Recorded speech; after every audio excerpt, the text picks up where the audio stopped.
Double Page Spread is brought to you by the fine people of Black Phoenix Alchemy Lab.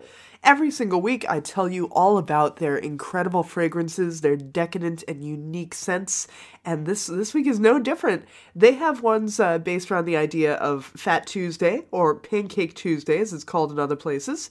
So one fragrance is called Excellent Pancakes, and the description is, it smells like one last carb-filled, sugary, gluttonous hurrah. Pancakes cooked with ale, nutmeg, ginger, and cinnamon, topped with fried apples, almonds, mascarpone, and jam. So, I would certainly like to be smelling like that, although I'd be hungry all day, I bet. So go check that out. Check out everything at blackphoenixalchemylab.com, as well as our dear good friends at DCB Service, Discount Comic Book Service. Today I'm talking to Steve Bryant, and I know you can get the Athena Voltaire collections through DCBS, as well as any number of other incredible independent comics you may want, so go check them out. And go by the Threadless store, get yourself some double page spread swag. We have all kinds of stickers and notebooks and t-shirts and all kinds of things, and I certainly hope that I'll be getting to see you at C2E2 next week. So if you come across me, I will gladly give you stickers and magnets and all kinds of stuff. So, come check us out. Thank you so much and have a great day.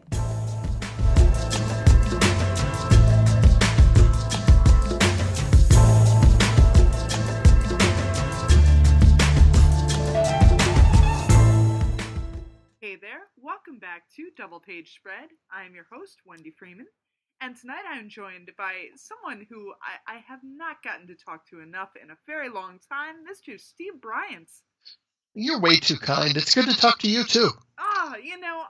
I love talking to you because every single time I see you, I feel as though you and I have such similar sensibilities. Do tell. I like this already. Well, we both love sort of Rocketeer kind of pulp stuff, and we both love, these sort of crime things, and Ghoul Scouts was great. I like everything you do. The last thing I bought was, last year I bought the Athena Voltaire prose novel. Oh, I didn't realize you got that. Yes? Well, I'm so glad. Thank you. Yeah, I loved it. It was so much fun. Now, I know you're really active on social media. Do you know Chris Murrin? Yes, Chris Murrin and I once had Indian food together during San Diego Comic-Con. I should have known. You're like Suntress. You're connected to everybody. I love him. Chris Murrin's great. Yeah. Well, Chris edited that. He's kind of, if you look at anything that I work on, Chris is kind of ubiquitous because he's a terrific editor, a terrific writer, and super easy to work with. So yeah, he wrangled that whole thing. And I just kind of sat back and let really cool stories come in, and then got to draw a few. So yeah, thank you for picking that up. I'm glad you dug it. Yeah, it was so great because you had such a diverse array of creators on it. You had Gabriel Hardman and Karina? Becco. Yeah, and Karina Becco, and then you had other more local people, as I recall. You had a great assortment of people. It was very cool. Yeah, it was kind of fun. It was. I guess the funniest part was it took the book so long to come out that everybody that contributed, their profiles raised between the time they turned in their books, their stories, and the time it came out. Because Karina and Tom King, Yes. when I asked Tom to write a story, A Once Crowded Sky had just come out, because I did the little comic book lettering for the Tom Fowler illos in that book. So yeah, I caught Tom before he was Tom parentheses Batman King. So that was kind of cool. Tom parentheses Eisner Award-winning King. Yeah. You're right. Tom the Vision King. Yeah. That's great. That's great. You got all these people on the come up. Yeah, and now they don't return my calls. No, I'm kidding. But I loved being able to flesh out. You've done so much with Athena Voltaire. I love the compendium, the big one. I think people should definitely pick that up. Oh, well, thanks. You're so sweet. I feel like I got to give you a few bucks for this or something. Thank you.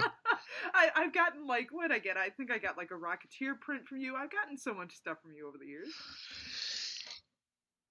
Thank you. I'm really awful with accepting compliments or anything. Thank you so much.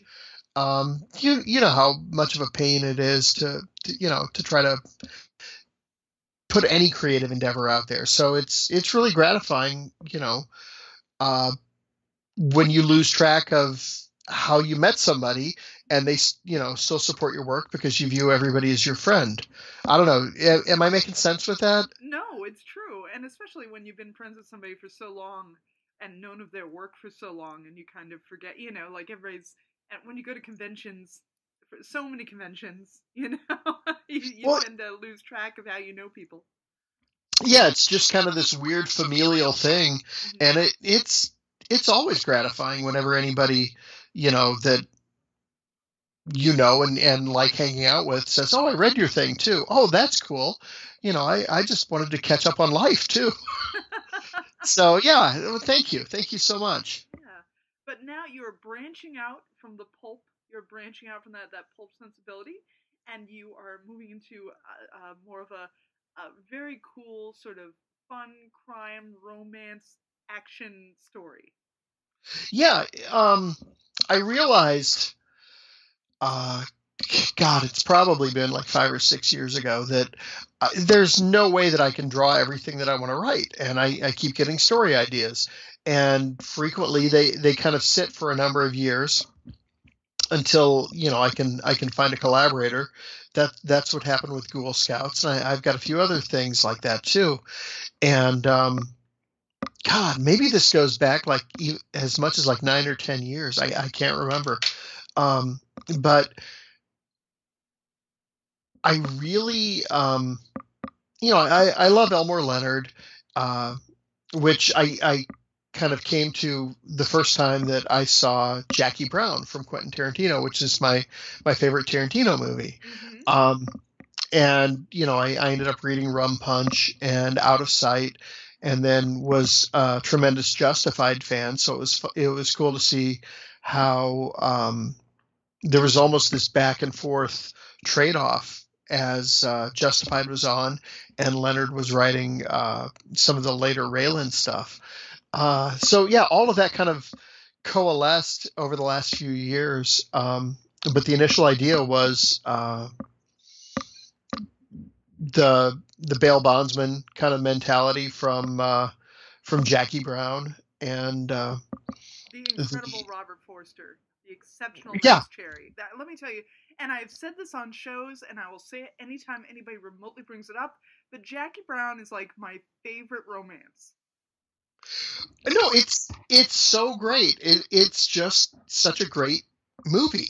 And I mean, Robert Forster also played Karen Sisko's dad in the TV spinoff from Out of Sight. So yeah, all these things are just kind of floating around in my head. And it popped into my head of what would that be like? I think initially it was like, what would that be like in the Marvel or DC universe? 'Cause as much as I like reading superheroes, I can't draw them. I'm from that Al Williamson, Wally Wood school of stiff figures that, don't have, as much as I loved Kirby growing up, I don't have that dynamicism in my drawing. But, I kind of looked at this as like, well, this would be a cool thing to write and draw that would be tangential to superheroes if I ever got the keys to the car, so to speak. And, a few years later, I realized I was never going to get the keys to the car. And can I kind of shift this over to be a creator-owned thing? And so, yeah, I started messing around with that basic Elmore Leonard idea, but was also looking at comics like Alias or Gotham Central, or Austin Grossman wrote a novel about, I don't know, 8-10 years ago called Soon I Will Be Invincible. Yes, yeah, which is so funny how that came out before, like, before this sort of movement of those sort of anti-hero villains. It came out before that, was that Joss Whedon musical thing? Yeah, Dr. Horrible. Yeah, Dr. Horrible. Yeah, it came out, like, right before that, but it was both sort of that same exact idea. Yeah, and they both kind of have that rooted in, I don't want to say the real world, but that kind of vibe. And yeah, I just really liked how all of that kind of tied together, and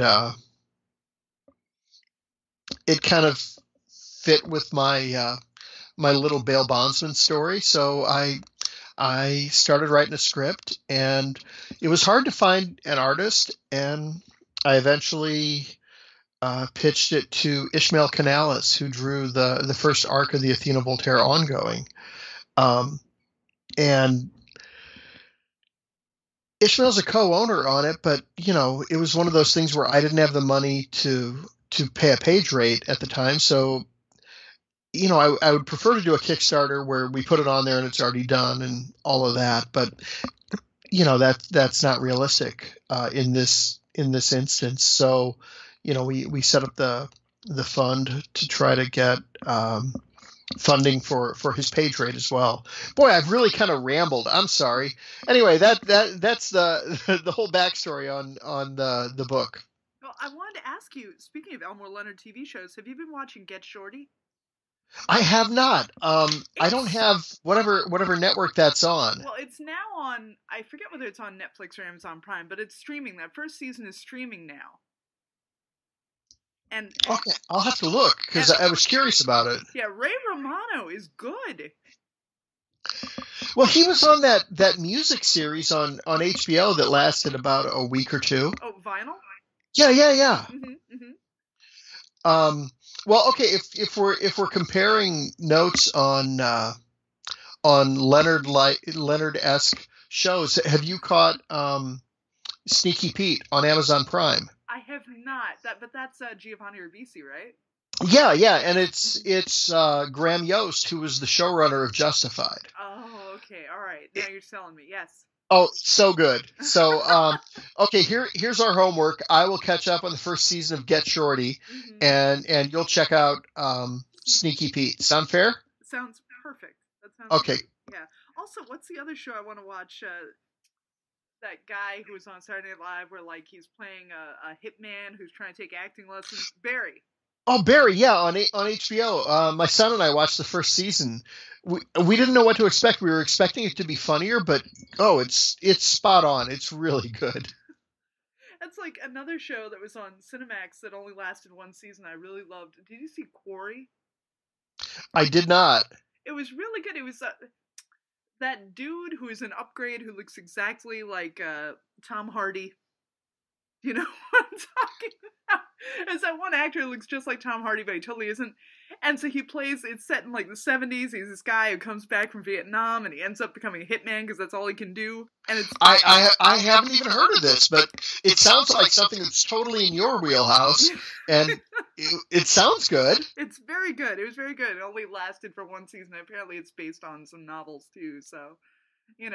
it's one of those things where, I always tell myself I'm going to go back and read all the Elmore Leonard. I'm going to go back and I'm going to read all these things, because there's so many great shows. I mean, just Elmore Leonard alone has produced, there have been so many great adaptations of his work.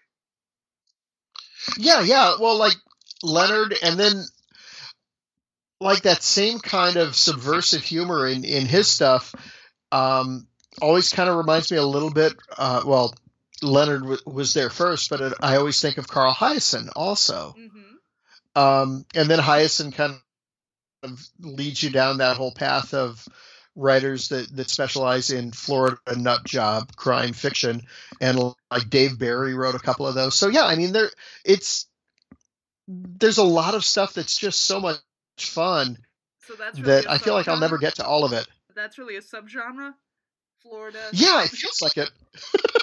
Well, yeah, I mean, Hiaasen specializes in it because he's a reporter for the Miami Herald, or maybe not a reporter. He's probably a columnist or an op-ed person or something. But yeah, it's weird. I got into Hiaasen before I got into Leonard, and Hiaasen was kind of an antidote to. I was heavily into Andrew Vax for a while, and that stuff just gets so dark and heavy. Yeah, that's really heavy. Yeah, that Hiaasen stuff just got kind of light and fun by comparison, and that kind of led me down the other path. Let's talk about these characters in The Catch. So we have Lucy Chase. your main heroine. Yeah. Well, the whole idea behind her is there's a tremendous debt to the Karen Sisko character in Out of Sight, and which is arguably Jennifer Lopez's greatest role. Oh, absolutely. And I love that there was a TV series on it briefly. I think maybe 6 episodes aired. Right, and then they used her, that actress, on Justified, which was basically Karen Sisko. Yeah. And it was Carla Gugino. Oh, and she's back beautiful. back to Jackie Brown, Robert Forster played her dad. That's so. It's just this group of really fun characters. But yeah, the Lucy Chase owes a lot to Karen Sisko. She's got a relationship with her dad, who's a private eye, and Lucy comes from a family of law enforcement types.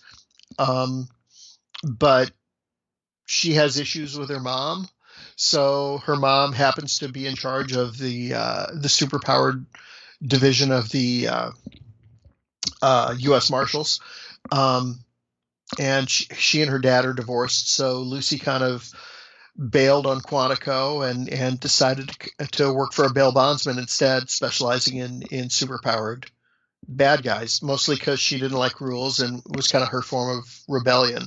So, after kind of writing a slightly more anachronistic female lead with Athena Voltaire, it was kind of fun to write somebody that has some growing up to do, somebody that doesn't have it all figured out, and that's kind of what Lucy is.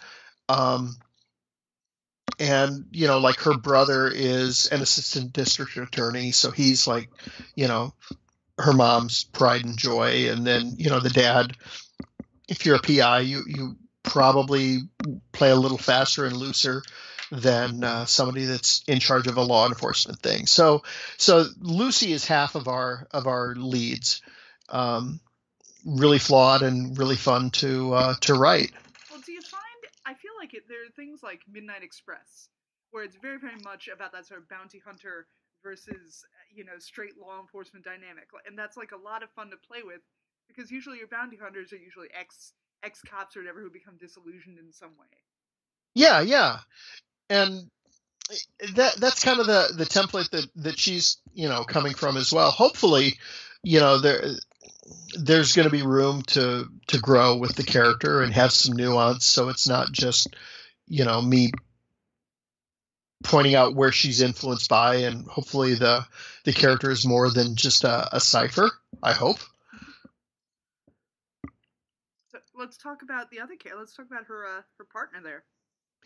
Yeah. Jack Devlin is separated from his wife, soon to be divorced, on again, off again with Lucy. He's kind of a mess too. Being divorced myself, I kind of look at flawed characters now.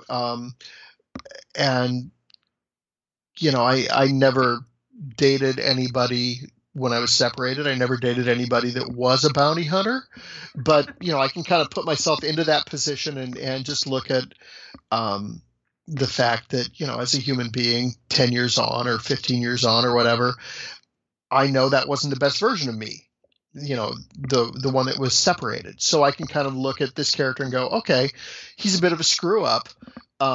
He means well, but he doesn't know how to handle stuff, and kind of apply some of that to the character as well. So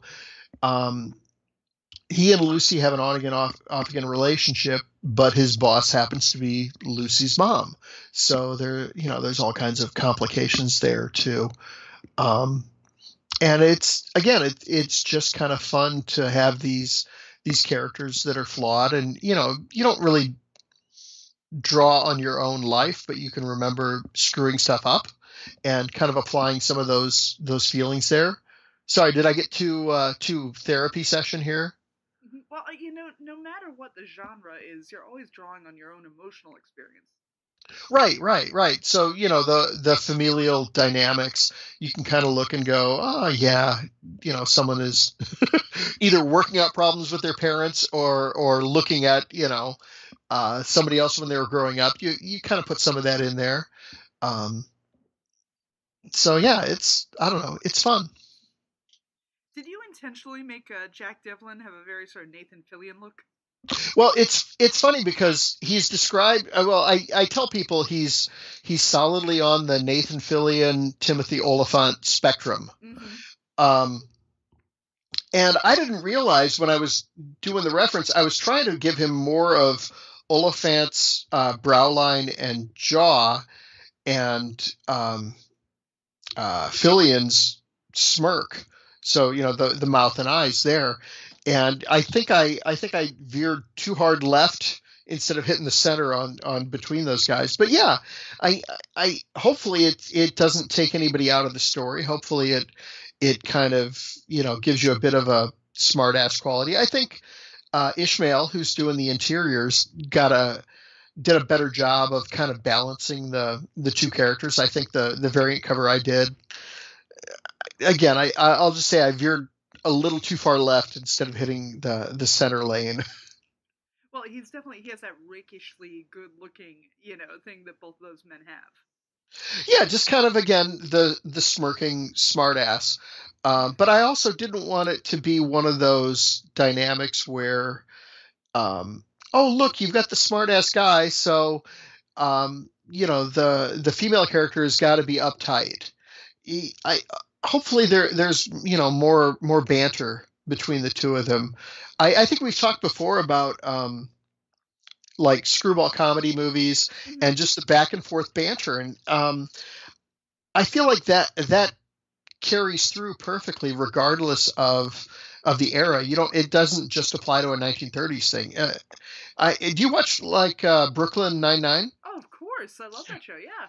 So yeah, like especially as they've gotten Jake and Amy together, they at times their back and forth banter almost has kind of that screwball comedy vibe.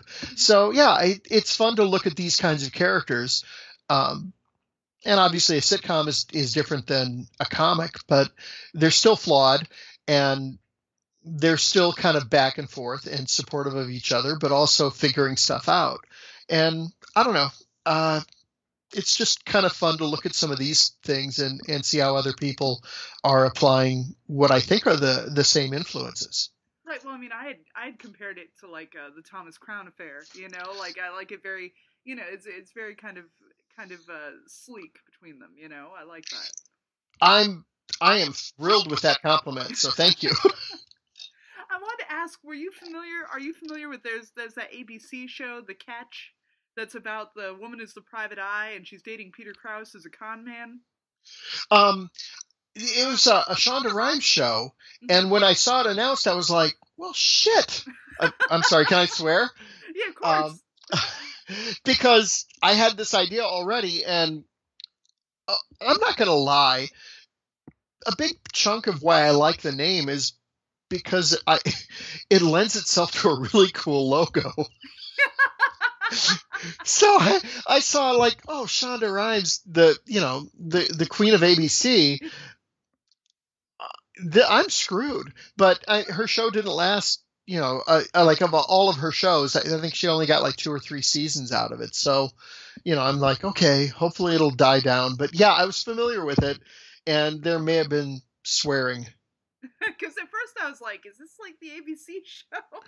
Well, it was really frustrating because I also had a pitch that I was looking for an artist for something called Star-Crossed. And there was a show on the CW that happened right after I wrote that. And I was like, yeah. So sometimes it happens. Well, it's a serendipity thing, I think, these things just happen.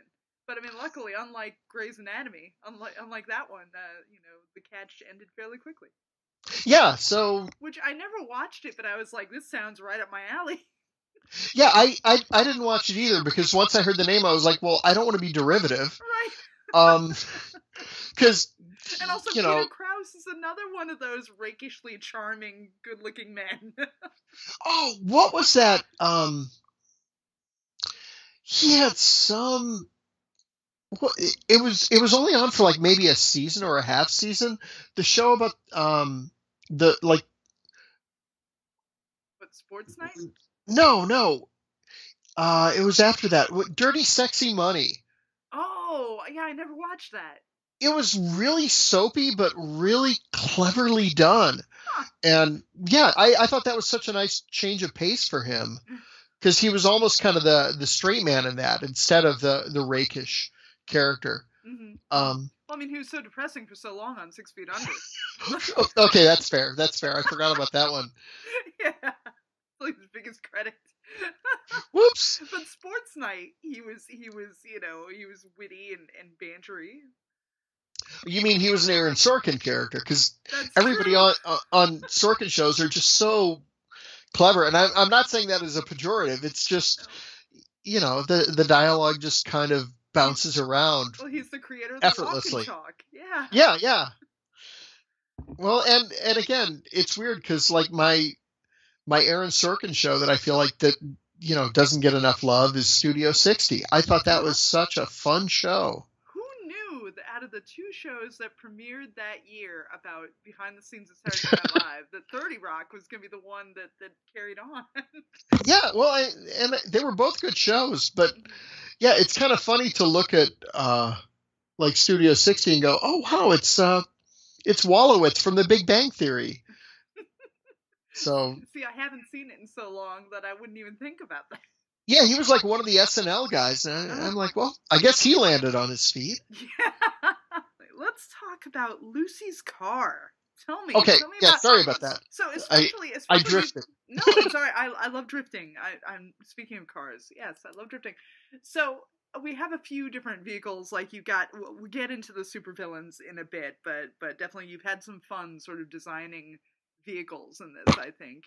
And let's talk about Lucy Chase's choice of car, because I love this. Well, I wanted it to be an American muscle car. Ishmael and I had a big talk about her T-shirts too, because we were trying to find. I wanted it to be kind of a music-oriented wardrobe for her too. So yeah, with the car. I can't even remember what I settled on. Was it a Challenger? Yes, I think it had the stripes. Yeah. And it's been a while since I wrote it because I'm not much of a car guy, so I had to kind of look up various muscle cars, and I was like, oh, that's the one. Except I originally wrote it as a convertible. Oh, and that's not as good. Well, yeah, I wrote it as a convertible, and when the artwork came in, I didn't know if there was something that got lost in the translation, or if I just didn't explain what I wanted. But it looks so much better not a convertible. Mm-hmm. So yeah, it was just kind of fun because yeah, I wanted it to kind of have that almost throwback vibe. Yes, it should be a bullet car. It should be something Steve McQueen would drive. Right. As much as I like fuel economy and all these other things in the real world, modern cars aren't sexy. They all are kind of rounded and look like jelly beans, and this car just kind of makes her look like a badass.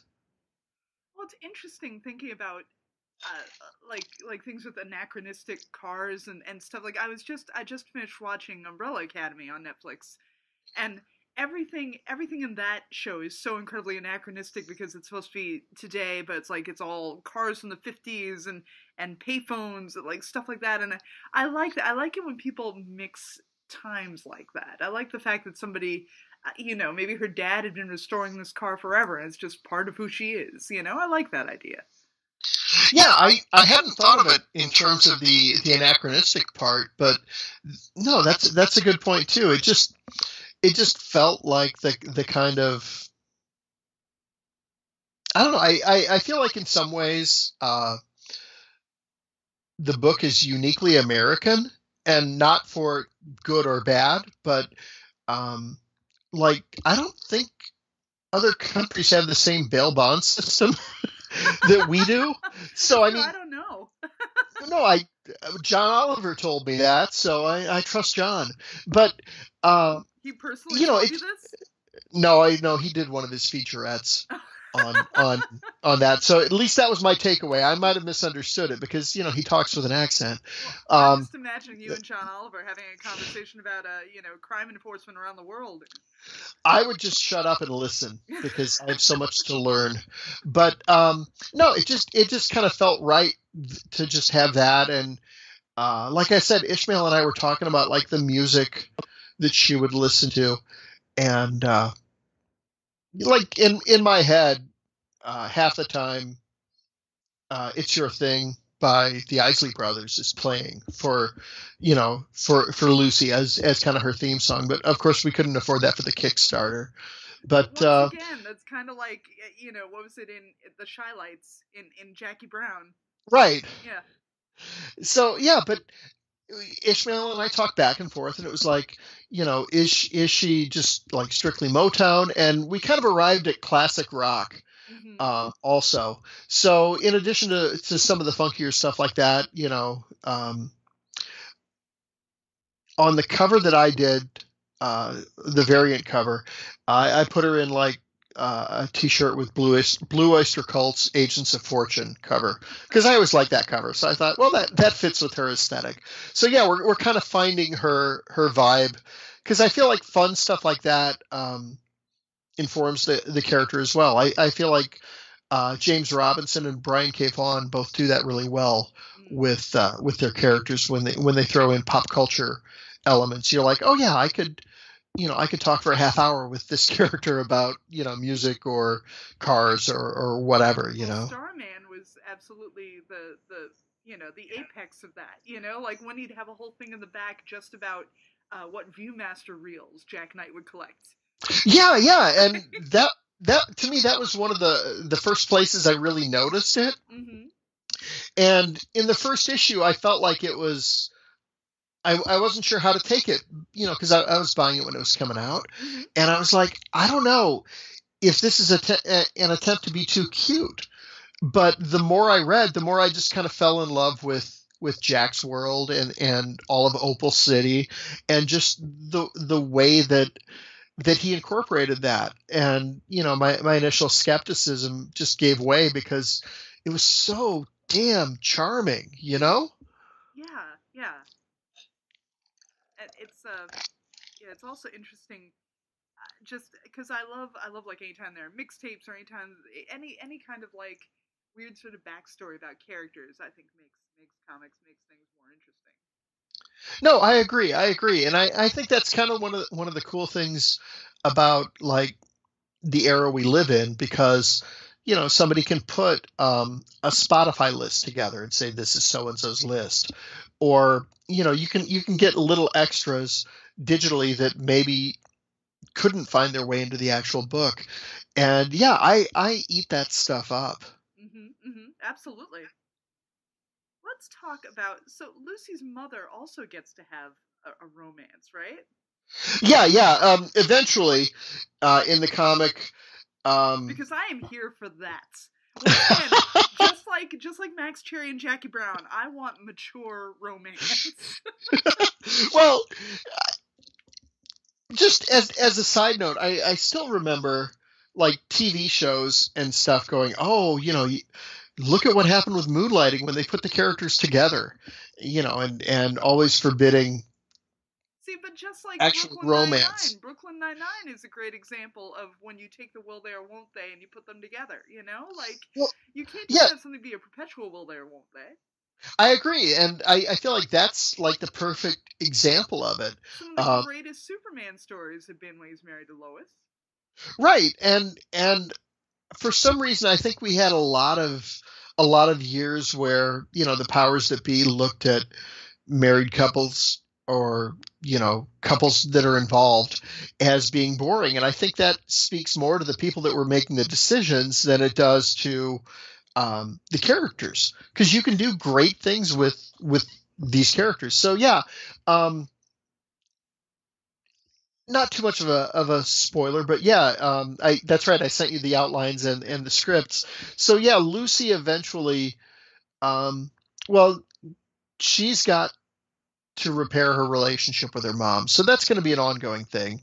Cause Jane, her mom, is disappointed that Lucy is not in formal law enforcement.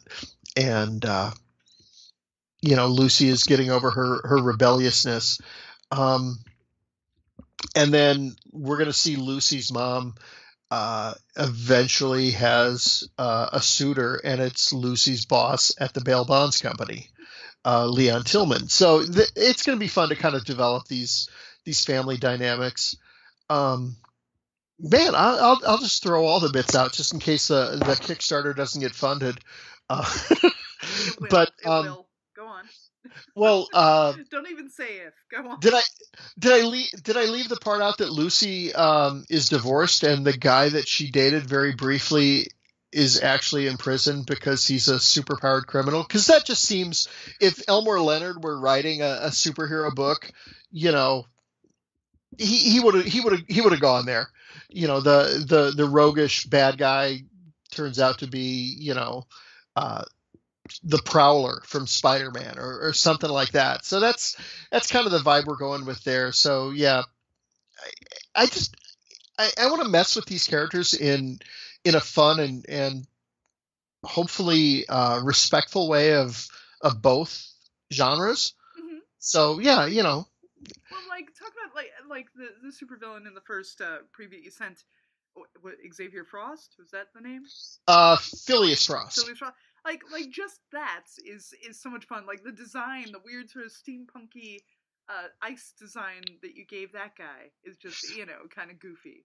Well, yeah, and I mean, like, his whole backstory is he's a time traveler from the future who's stuck in our area. I think in the text it says he's a time traveler from the future that got stuck here during some kind of crisis war or something. I threw a little riff like that in there, but yeah, he's from the future, and for no real reason his gear doesn't work except to create these frozen things, and his name just happens to be Frost. And so he's robbing banks to fix his equipment so he can go back to the future, which that's kind of that soon I will be invincible kind of thing, where you just matter-of-factly lay out all these improbabilities that are part of the charm of Silver and Bronze Age comics that we just accepted because it was cool and it sparked our imagination. So on the one hand, there's a certain absurdity to it that by saying it, you're acknowledging it, but hopefully it's not mocking it like this is stupid, but instead it's kind of pointing out the absurdities as a charm factor. I hope that comes through, because I don't want to be smarmy about this, because I love those books, and just kind of playing around with that. I just keep going back to the word charm because that's what we're shooting for. Well, anytime you try to explain the plot of any comic out loud, it sounds silly. Yeah. Well, to explain like what happens over the X-Men over 20 years. Whenever you try to explain any of that, it all sounds kind of silly. But yeah, like you said, like charm. That's what you're going for. You're going for, once again, it's all about. This isn't the hard-boiled, gritty necessarily that you get from Arkham Central or something, but it is kind of Gotham Central. It isn't the hard-boiled, gritty of Brubaker, but it is that kind of fun caperiness. Yeah, it's somewhere squarely in between that world and Kirkman's Invincible, I guess, which is different from Soon I Will Be Invincible. But yeah, where you get this sense that there's 100 different things going. Actually, probably a better comparison is Kurt Busiek and Alex Ross's Marvels crossed with Gotham Central, because they're both takes on putting a normal person in the middle of it, and there's kind of the crime aspect of the Gotham Central stuff, but there's also this whole real people just kind of acknowledging that, yeah, Galactus came and he almost ate us, but the FF saved us. And it's this weird, almost matter-of-fact quality that you get out of I imagine, a character that lives in a world with people flying around. And she's not going after the big supervillains. She's going after these little, these little nitpicky bank robber type villains, Oh yeah, I mean, if we're looking at it on a Marvel Comics scale, she's not going after Kang or Galactus. She's going after the Hypno Hustler from Spider-Man, or Hydra agents or AIM agents. It's that's her wheelhouse. It's the henchman. It's the guys wearing the matching sweatshirts on the old Batman 66 series, It's those guys. And I think there's kind of a working class lunch pail charm in supervillains that are at that level. Mm-hmm. They're not trying to rule the world. They just want to rob a bank or steal some jewels. Yeah, which once again, I mean, this dude just wants to get back to his own time. Like, he just wants to fix his gear, Right. Or so he says, but who knows? Maybe there's more to it.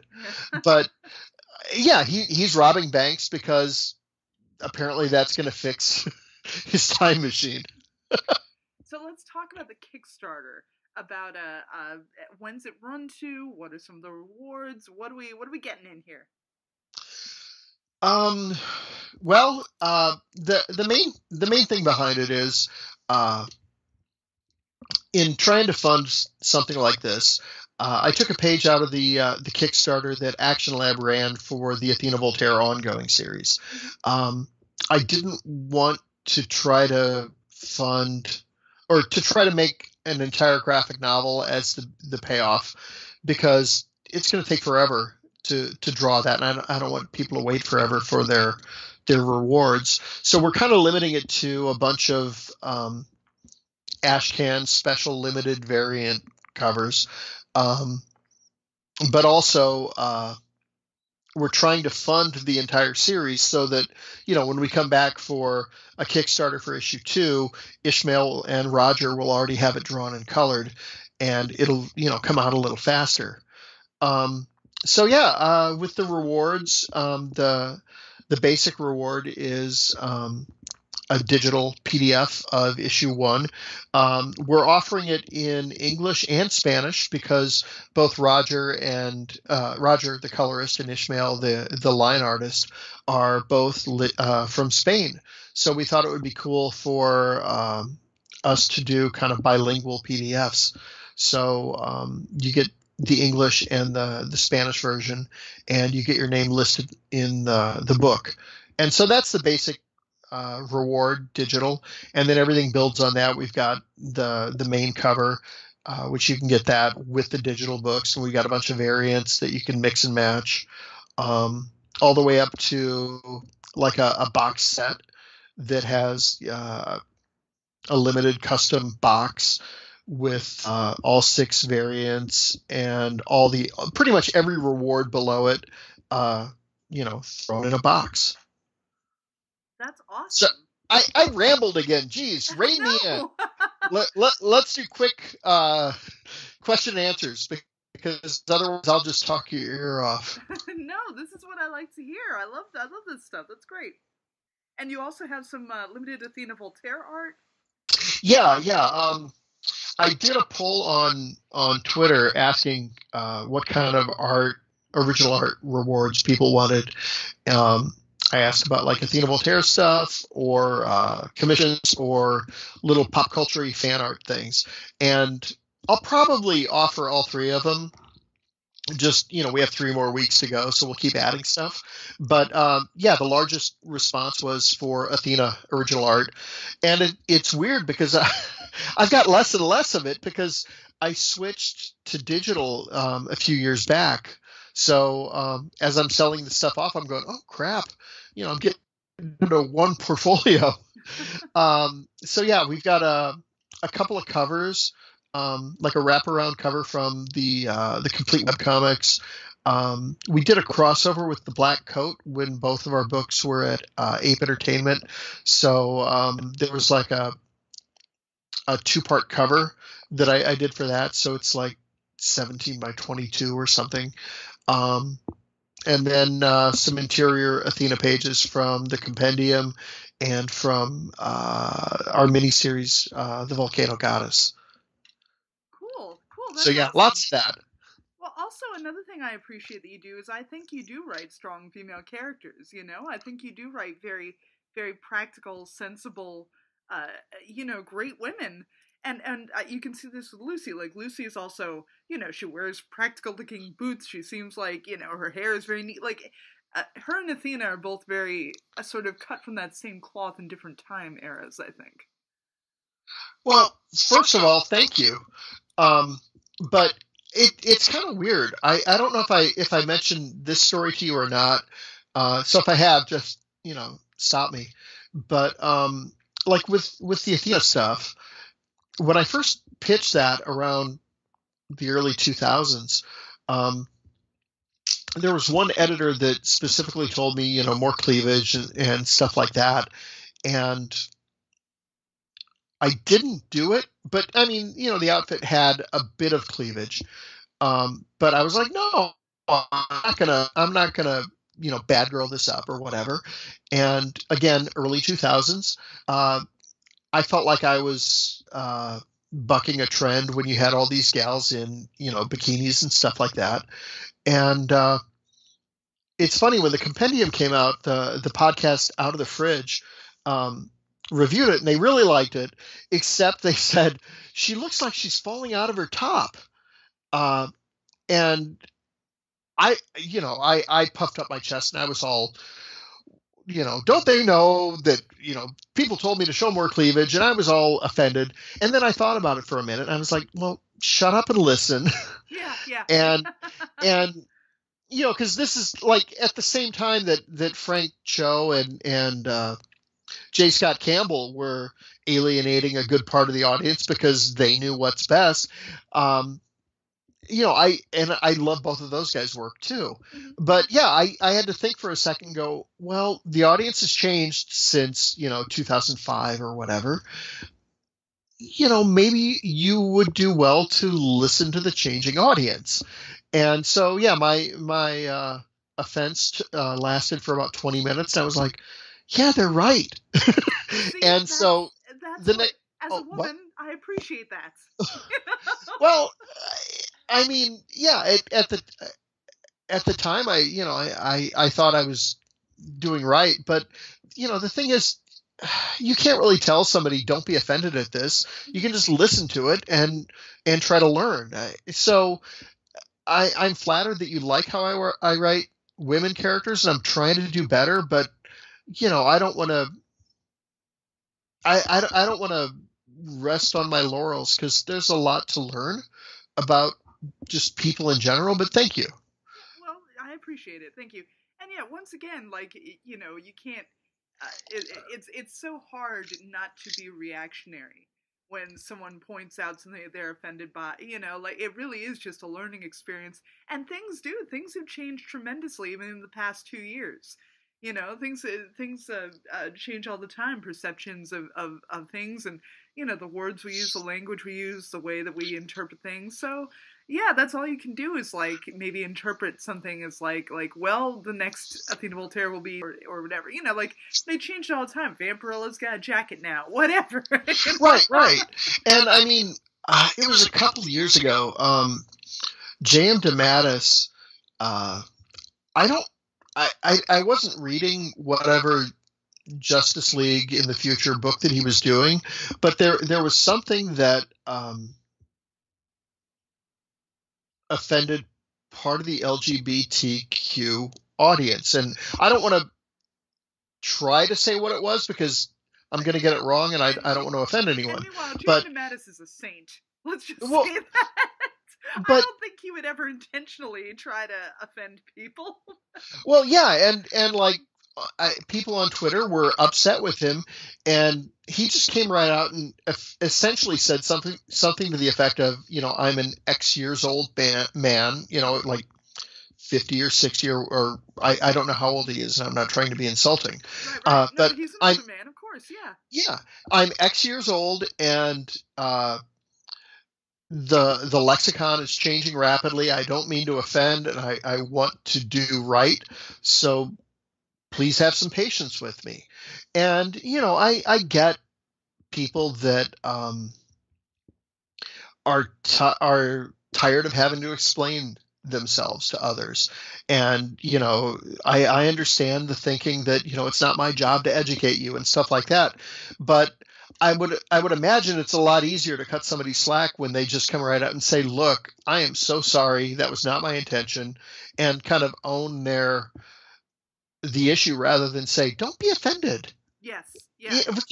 I feel like that's so condescending, but I felt like the way that DeMatteis handled it, it was just this textbook example to just say, please have a little empathy with me. I didn't realize what I did, and I want to have a better understanding of you. And, like by opening himself up to be vulnerable like that, it diffuses the situation for others to have empathy for him, that the world's changing. And I think if we all just kind of do that a little bit, we'll be in better shape. Yeah, well, I think that is a fantastic note to end on. I think that's all you can ask for, and I applaud you for that, sir. So I didn't mean to laugh nervously, but I felt like I was venturing into Jerry's final thoughts territory. But yeah, I mean, it's just one of those things where, we're all sharing these same stories. We all want to have the same excitement out of it. You and I are talking, it's 2 days before Captain Marvel premieres. Mm-hmm, mm-hmm. And, people are bitching about her smiling. It's such a dumb hill to die on. And well, also, I'm going to make my confession. Like, I see so many people who are like, I'm supporting women. I'm going to go see Captain Marvel, blah, blah, blah, blah, blah. And in my mind, it's like, yeah, but, you're still just going to see a corporate superhero movie. Like, who cares? It's not like you're out there, being Alexandria Ocasio-Cortez or something. Like, you're still just going to see a Marvel movie you're going to see anyway. This doesn't matter in the grand scheme of things. So I get a little snarky. I'm a little snarky about superhero movies. Well, and I mean, it's such a tough thing, and I know we had this lovely moment to end on, and I don't know what the answers are, but it's like the Gillette commercial. It's still a corporation that has found it beneficial to. Well, you can look at it and say it's a corporation that's decided that social justice is profitable to them. But by the same token, do the ends justify the means? And yeah, it's a corporate superhero movie, but if that inspires a little girl the way that Iron Man inspired my kid 10 years ago, we can cut the corporation a little bit of slack, I suppose. All right then. Does that make sense? That's the positive note we'll end on. Not my cynicism about it's a bunch of adult men who are going to see every Marvel movie anyway, but get to pat themselves on the back, And that's fair too, though. So yeah, I don't know. How about we end on somewhere in the middle is reality? Okay, yes. And I enjoy being inspired by Lucy Chase. So there you go. You're way too cool. All right. So yes, I will attach the Kickstarter. People, if you want to give money, it is in the show notes. Go click on that. Please do that right away, friends. And thank you so much for talking to me. Thanks for letting me babble. Of course. Take it easy. You too.